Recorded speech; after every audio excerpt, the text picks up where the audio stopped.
Assalamualaikum warahmatullahi wabarakatuh. Selamat malam semuanya. Salam sehat, salam bahagia, salam sejahtera, salam Bogor hebat buat semua. Kali ini kembali bersama saya, Heri Firdaus. Saya mencoba untuk sharing tentang bagaimana APBD itu disusun. Kenapa saya mencoba untuk ngambil topik ini? Karena ini penting buat kita semua, buat warga Indonesia, terutama juga buat teman-teman yang berkecimpung dalam dunia politik, yang ingin jadi anggota dewan. Harusnya juga udah mulai belajar memahami apa itu APBD.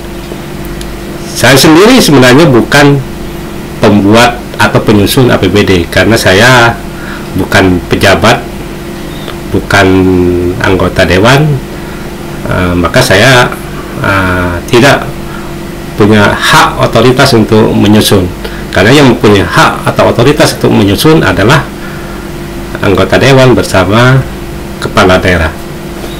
Tapi sebagai warga, kita bisa untuk berkontribusi bagaimana mengawasi atau membuat usulan-usulan atau ide dari suatu perencanaan kota itu.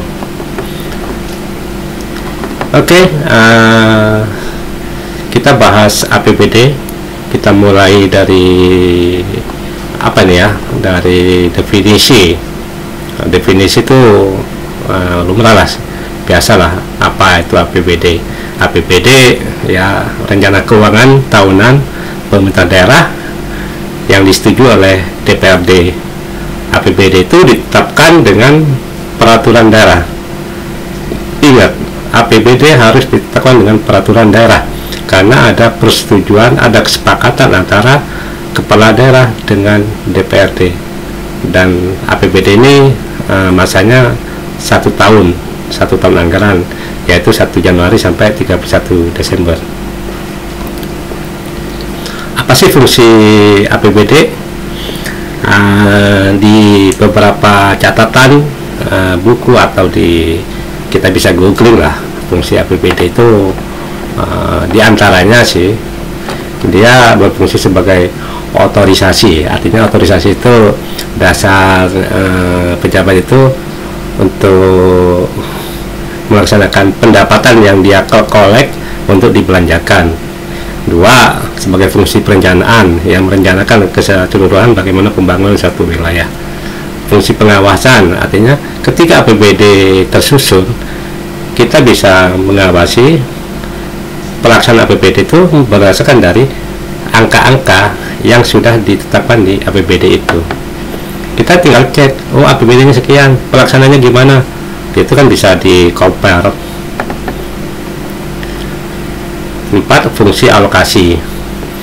Maksudnya gini, alokasi itu ini ada uang sekian, kita mau apa alokasinya, sehingga semua level, semua kelompok masyarakat, semua kepentingan bisa mendapatkan manfaat dari APBD ini, sehingga resource dan juga peruntukannya harus diseimbangkan, sehingga dia alokasi juga buat menempatkan sesuatu untuk kepentingan yang khusus atau yang memang sangat prioritas. Fungsi 5, fungsi distribusi, yaitu kita mendistribusikan APBN itu, kue itu kepada semua level, semua pihak, sehingga mereka memanfaatkan dari APBD. Fungsi stabilisasi, artinya APBD ini kan sebagai instrumen belanja untuk bagaimana bisa mengintervensi dalam kondisi ekonomi makro di suatu daerah. Artinya dia bisa bersifat sebagai stabilisasi, karena APBD itu adalah ruang fiskal untuk membelanjakan sesuatu, sehingga dia dalam konteks ekonomi makro merupakan masuk dalam konteks belanja, demand dari suatu ekonomi wilayah.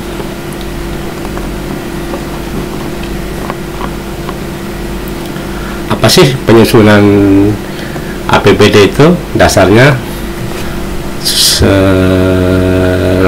undang-undang pemerintah daerah yang sudah kita kenal, yang menukik ke bidang keuangan atau APBD-nya adalah ada yang diatur dalam PP namanya. Terakhir adalah PP nomor 12 tahun 2019, yaitu PP tentang pengelolaan keuangan daerah.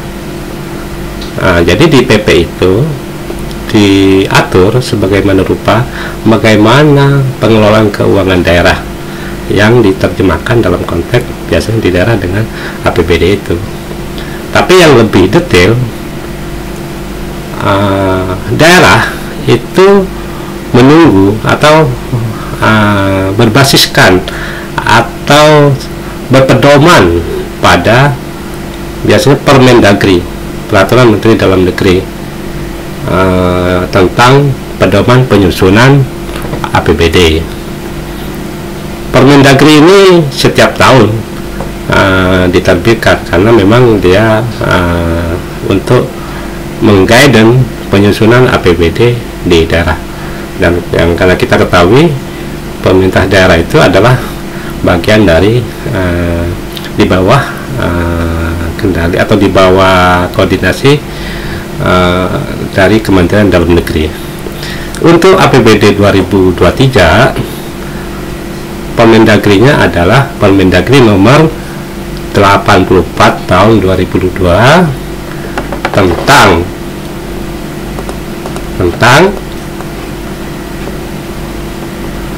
pedoman penyusunan pendapatan dan belanja daerah tahun anggaran 23. Jadi di sini pedoman ini sangat ricis sekali dan itu sangat membantu bagaimana SKPD dan Dewan itu menyusun APBD. Bagaimana pemerintah eksekutif dengan Dewan menyusun karena berpedoman dengan pedoman penyusunan APBD. Di sini banyak hal, misalnya ada yang bersifat mandatory spending apa, biasanya untuk bidang pendidikan sekian, kesehatan sekian, ada hal-hal lain yang harus disinkronkan dengan rencana strategis nasional. Di situ di pedoman biasanya ditetapkan.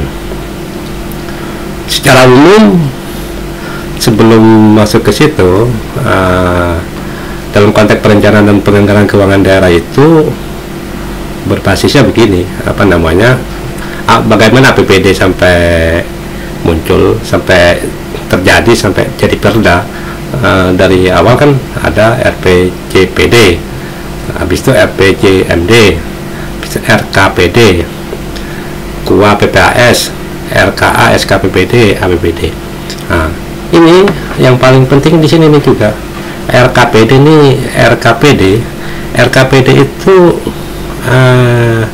basis bagaimana program itu muncul di KUA PPAS dan RKS dan APBD. Karena kalau tidak masuk dalam RKPD-nya, dia tiba-tiba muncul di APBD atau di RKA, itu berarti kan itu siluman. Karena tapi banyak pihak yang banyak RKPD yang dibuat secara global, banyak programnya, sehingga di situ dikasih istilahnya tempat untuk menaruh anggaran-anggaran, karena di situ di RKPD itu tempat untuk menyusun programnya. Secara siklus perencanaan dan penganggaran tahunan begini. Tahu nggak, untuk bikin APBD 2023 dari Januari sudah mulai dari musrembang, tingkat desa atau tingkat kelurahan, kecamatan, penyusunan renja SKPD, musrembang kabupaten, penetapan RKPD, sampai penetapan perda biasanya di Desember. Sebelum penetapan perda di Desember, kesepakatan eksekutif dengan dewan, perda yang sudah dibahas itu biasanya sebelum dimasuk ke perda yang sudah dibahas itu minta evaluasi rancangan perda ke atasnya, ke level atasnya, dalam konteks kota atau kabupaten ya ke level provinsi. Dari sana turun, habis itu bikinlah paripurna untuk penetapan perda APBD. Oke, gampang kan apa itu APBD?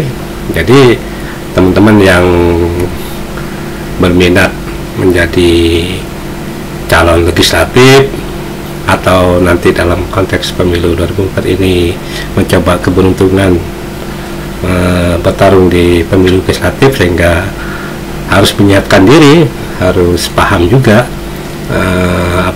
bagaimana APBD itu disusun, bagaimana kita memasukkan program di APBD itu.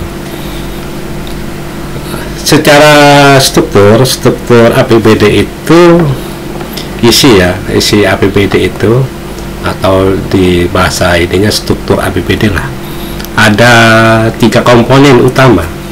Ada pendapatan, belanja, dan pembiayaan.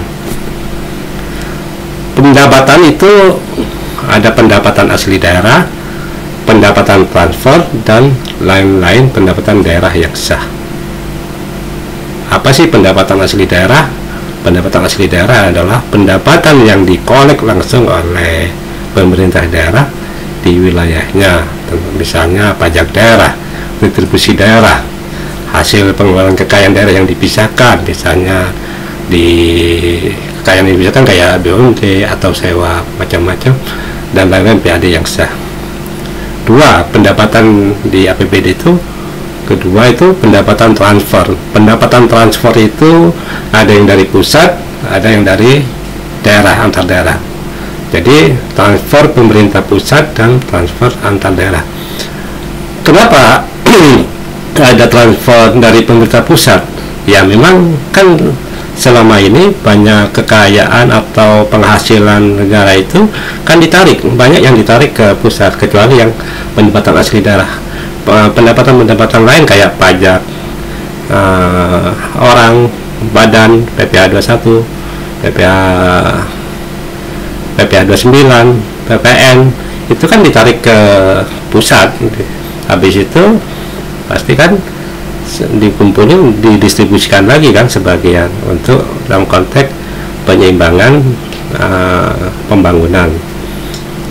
2, transfer antar daerah. Biasanya transfer antar daerah ini bisa kabupaten lain ngasih ke kita, atau biasanya dari Bantuan Keuangan Provinsi.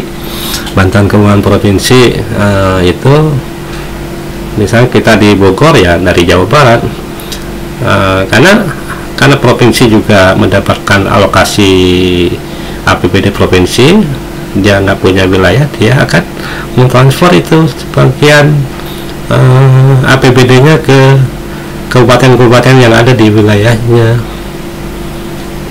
Terus lain-lain pendapatan daerah yang sah, hibah, dana darurat, lain-lain pendapatan sesuai peraturan perundang-undangan. 2, komponen struktur di APBD ada komponen tadi pendapatan, sekarang belanja. Belanja itu belanja operasi, belanja modal, belanja tidak terduga, dan belanja transfer. Belanja operasi itu belanja yang memang digunakan untuk mengoperasikan proses-proses pembangunan di wilayah itu, dan itu habis. Artinya habis itu bukan dalam konteks investasi menaikin neraca, karena memang dibelanjakan untuk operasi, misalnya belanja pegawai, belanja barang dan jasa yang habis, yang belanja barang dan jasa, belanja bunga, subsidi, hibah, dan bantuan sosial. 2, belanja modal. Belanja modal itu adalah belanja yang dilakukan oleh pemerintah daerah, yang hasil belanjanya itu akan menambah pencatatan aset kekayaan daerah. Belanja tanah, tanah nanti akan tercatat di BKAD itu sebagai kekayaan. Belanja modal, peralatan dan mesin, misalnya alat dan mesin yang masih bisa berfungsi berapa tahun, itu tercatat sebagai kekayaan. Terus belanja modal bangunan, misalnya bangun apa, itu kan masuk di pencatatan aset. Modal aset tetap lainnya dan modal aset. 3, belanja tidak terduga. Belanja tidak terduga misalnya ini dalam konteks ada hal-hal bencana dan sejenisnya. Keempat adalah belanja transfer, misalnya belanja bagi hasil dan belanja bantuan keuangan. Belanja bantuan keuangan kalau di kabupaten itu misalnya ADD, alokasi dana daerah, itu belanja bantuan keuangan, karena pemerintah kabupaten akan ngasih bantuan keuangan ke pemerintah desa. Atau juga bisa belanja bantuan keuangan ke daerah lain, karena kita ada perikatan kerjasama, kita ngasih ke tempat lain. Di sini dicatat sebagai belanja, di sana tercatat sebagai penerimaan, pembiayaan. Oke. Sekarang ketiga, pendapatan, belanja dan pembiayaan. Pembiayaan itu adalah penerimaan pembiayaan dan pengeluaran pembiayaan. Kan di sini pendapatan dengan belanja itu biasanya defisit. Banyak belanjanya kan, lebih banyak belanjanya, sehingga perlu dilakukan pembiayaan. Penerimaan pembiayaan silpa gitu. Jadi silpa tahun kemarin misalnya, biasa silpa lumayan besar, karena kadang-kadang pemerintah daerah itu mencadangkan silpanya sesuai keinginannya, sehingga bisa dimasukin ke APBD selanjutnya. Atau pencairan dana cadangan, penerimaan pinjaman daerah, kita bisa pinjam untuk membiayai operasi-operasi ini. Penerimaan kembali pinjam dan penerimaan pembiayaan lainnya sesuai dengan peraturan undang-undangan. Sedangkan pengeluaran pembiayaan, misalnya pembentukan dana cadangan, misalnya kita di 2023 buat keperluan 2024 misalnya ke depan gitu ya, di 2023 dibuat dana cadangan, ini dana cadangan, sehingga buat pilkada atau buat apa nanti kan kebutuhannya biar tidak menumpuk di tahun yang bersangkutan, sehingga di sini dibuat dana cadangan atau dana cadangan yang memang khusus untuk kepentingan mendesak nantinya. Terus pengelolaan pembiayaan lain, misalnya penyertaan modal daerah, misalnya kita ngasih penyertaan modal ke BUMD dan ke bank Jabar atau apa, pemberian pembayaran cicilan, pemberian pinjaman daerah, dan pengeluaran pembiayaan. Itu secara umum struktur APBD, pendapatan, belanja, dan pembiayaan. Oke, sekarang kita coba untuk sedikit membedah APBD Kota Bogor. Tapi untuk sesi ini saya tidak akan detail bedahnya karena membutuhkan waktu lama. Tapi saya akan mencoba untuk serial dalam belajar APBD ini. Oke, kita coba baca APBD Kota Bogor 2023.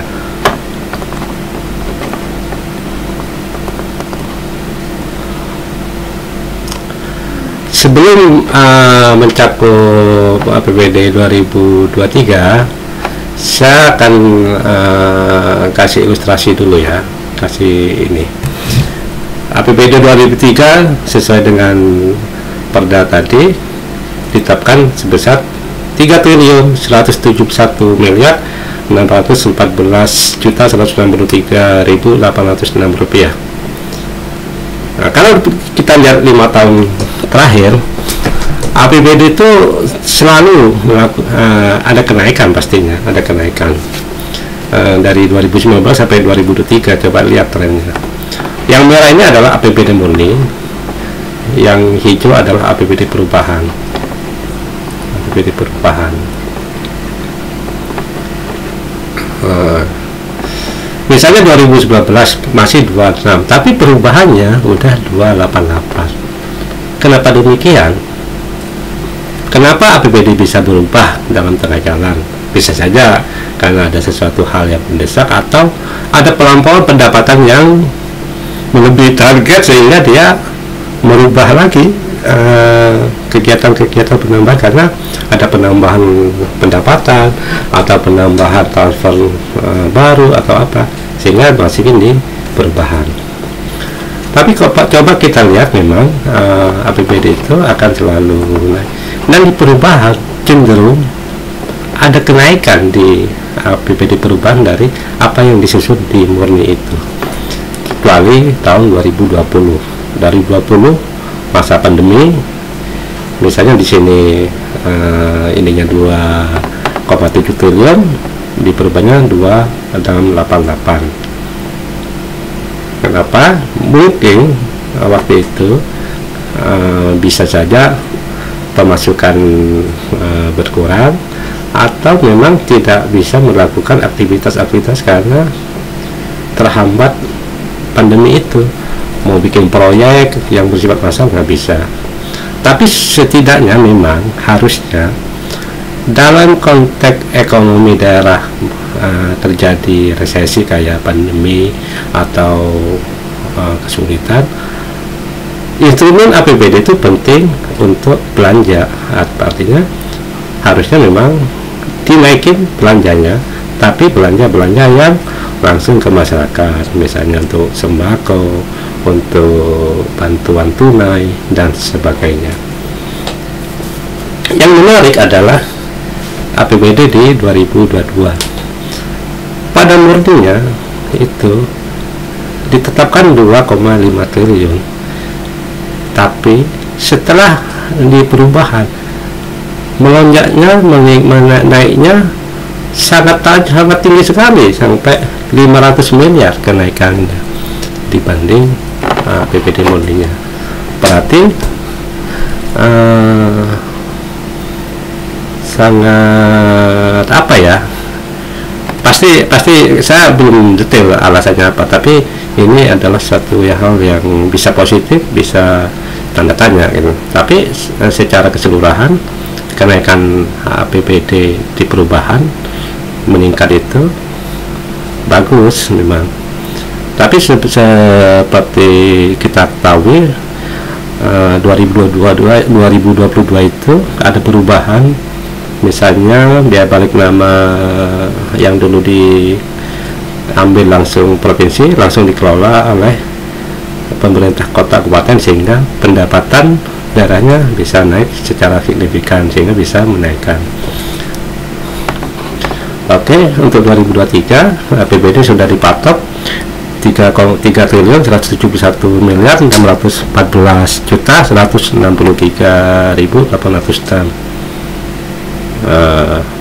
Pasti perubahan anggaran perubahan ini, APBD perubahan pasti kemungkinan ini akan naik. Nggak tahu kenaikannya berapa, apalagi pasti banyak APBD tahun ini spendingnya lumayan tinggi nih, spending apalagi spending biasanya di tahun politik spendingnya makin meningkat, sehingga ada kemungkinan APBD perubahan 2023 meningkat secara signifikan. Cuma kan kita harus paham, kenaikan APBD, kenaikan belanja itu harus didistribusikan kemana, kan gitu ya. Jangan sampai menumpuk di satu tempat dan tempat lain yang tidak merasakan manfaatnya. Makanya di situ pentingnya bagaimana mengalokasikan APBD. Oke, kalau lihat di APBD Kota Bogor berbasis Perda nomor 15 tahun 2022, yaitu tentang APBD. Di sini disebutkan rincian-rinciannya, pendapatan, belanja, dan pembiayaan. Secara rinci APBD Kota Bogor itu dijabarkan dalam bentuk peraturan wali kota. dalam bentuk peraturan wali kota atau perwali. Untuk APBD 2023 udah dibuat atau disusun namanya peraturan wali kota nomor 120 tahun 2022 tentang penjabaran APBD tahun anggaran 2023. Ini perwali ini ditandatangani tanggal 23 Desember 2022 oleh Wali Kota Bogor, diundangkan di Bogor tanggal 23 Desember oleh Sekretaris Daerah Kota Bogor Syarifah Sofiah Dwi Korawati. Apa aja sih perwali itu? Perwali penjabaran APBD itu di pasal 91 disebutkan ada lampiran-lampiran ya. Ada 10 lampiran.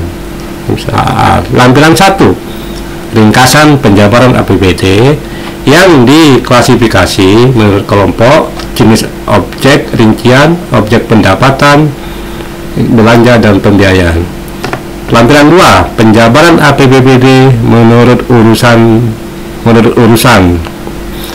Lampiran 3, daftar nama penerima hibah, alamat penerima dan besaran hibah. Jadi penerima hibah sudah masuk dalam lampiran perwali. Lampiran 4, daftar nama penerima, alamat penerima dan besaran bantuan sosial. Para penerima bansos juga sudah ditetapkan atau di dalam lampiran perwali. Lampiran 5, daftar nama penerima, alamat penerima dan besaran bantuan keuangan yang bersifat umum dan bersifat khusus. Lampiran 6, daftar nama penerima, alamat penerima dan besaran belanja bagi hasil. Lampiran 7, rincian dana otonomi khusus. Lampiran 8, rincian DBA SDA. Lampiran 9, rincian dana tambahan infrastruktur. Lampiran 10, sinkronisasi kebijakan pemerintah provinsi, kabupaten, kota pada daerah perbatasan dalam rangka perda tentang APBD dan perancangan perkada tentang penyaluran APBD dengan program prioritas perbatasan negara. Oke. Apa sih penjabaran APBD dalam perwali itu? Di perwali 120 tahun 2022, lampiran 1, ringkasan penjabaran APBD yang diklasifikasi menurut kelompok, jenis objek, rincian objek, subrincian objek, pendapatan, belanja dan pembiayaan tahun anggaran 2003. Di sini pendapatan asli daerah sekian, pajak daerah sekian, pajak hotel. Ini detail itu ininya, penjabarannya nih sampai agak detail. Kalau kita lihat di perwalinya begini nih,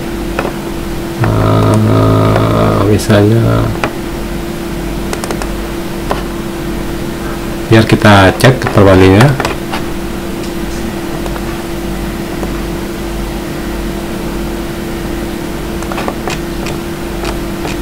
Kan detail kan? Nih.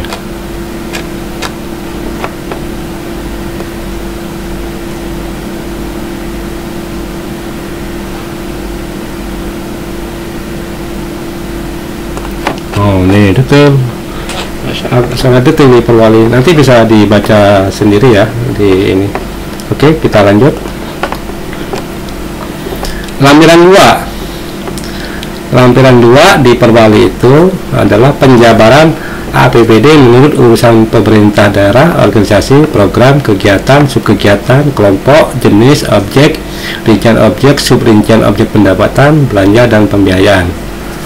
Coba kita contohnya, wah langsung ini ya, sekretariat DPRD. Saya nggak sengaja nih kalau langsung tim penjabarannya di sekretariat DPRD. Nah, coba cek sekretariat DPRD. Sekretariat DPRD itu belanjanya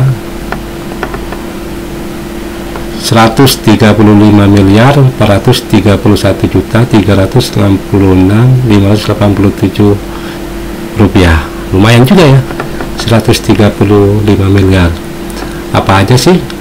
Ya, misalnya program dukungan pelaksanaan tugas dan fungsi DPRD 55 miliar.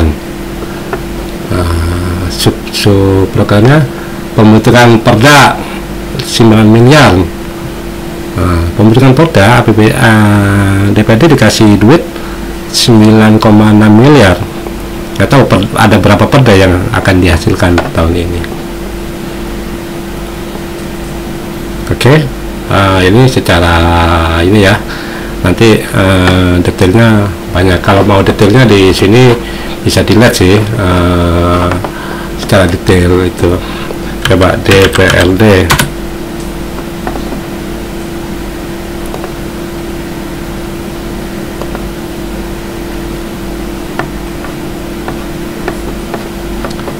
Secara detail begini nih. Secara detail nih, misalnya di kode 5101 belanja dan tunjangan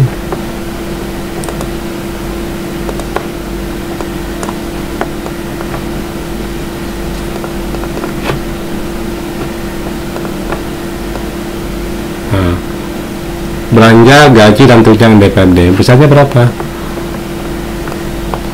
45 miliar coy, 45,4 miliar. Wah, lumayan juga ya. Makanya teman-teman caleg harus tahu nih, gaji dan tunjangan DPRD sebesar 45 miliar. Ya, gaji dan tunjangan itu kalau 45 miliar ya, 45 miliar dibagi 50 dibagi 12, rata-rata itu sekitar 75 juta. Jadi take home pay anggota dewan terhormat kita di Kota Bogor itu adalah sekitar 75 juta rata-ratanya. Apa sih, kenapa sih sampai besar itu? Ternyata misalnya ada tunjangan komunikasi intensif itu 8,8 miliar. 8,8 miliar ini kalau dibagi 50 orang dibagi 12 jatuhnya per bulan itu 14,9 juta. Terus apalagi yang gede di tunjangan perumahan. Tunjangan perumahan ini berapa? 21 juta, 21 miliar. Berapa sih?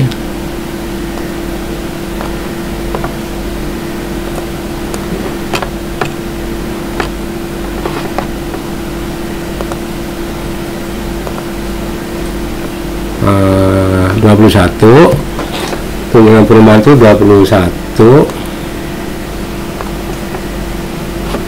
itu enggak? Bentar, saya ini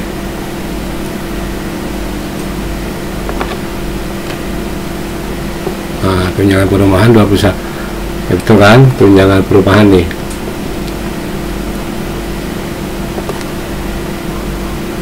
Tunjangan perumahan ya, tunjangan perumahan itu 21 miliar 714 juta. Ini kalau dibagi 50 dibagi 12 itu sekitar 36 juta. Jadi anggota dewan jadi setahun dari rumah sama komunikasi insentif aja udah bisa 50 juta. Makanya benar, dari 45 juta dibagi rata-rata, secara rata-rata take home pay anggota dewan adalah 75 juta.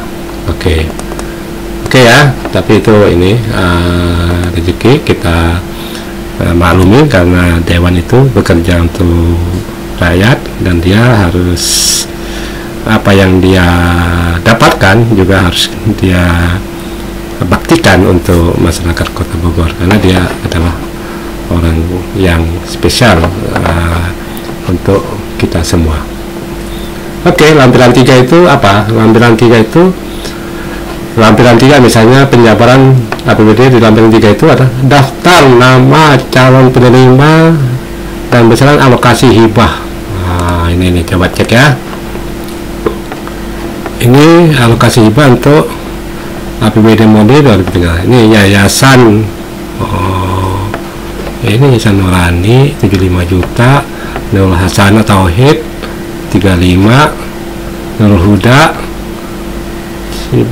Bogor Timur 50. Ibnu Khaldun Yayasan Pendidikan Islam Ibnu Khaldun Bogor 250 juta, lumayan. Ibnu Khaldun udah beli. Pendidikan Ar-Rahman Bakom. Ini ada lagi Yayasan Anwar 200 juta. Ada Nur Tauhid 150.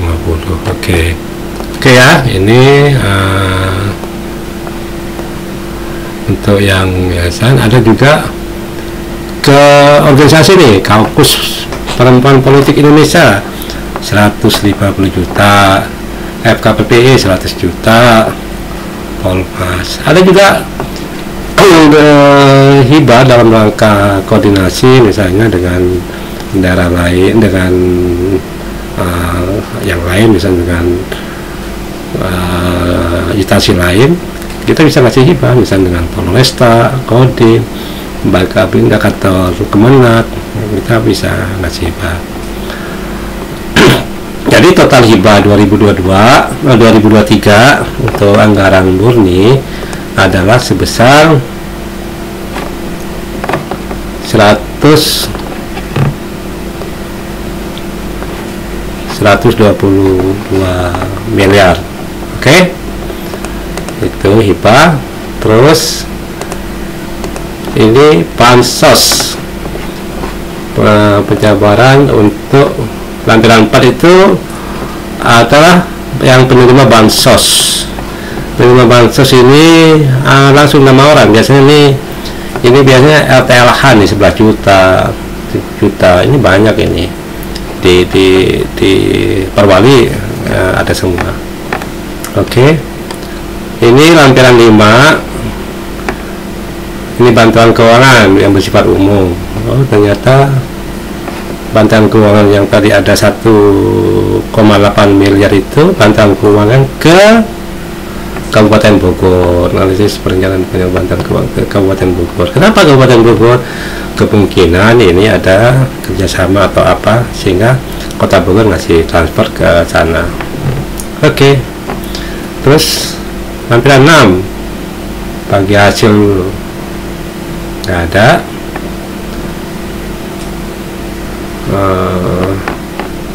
Lampiran 7 ekonomi khusus nggak ada.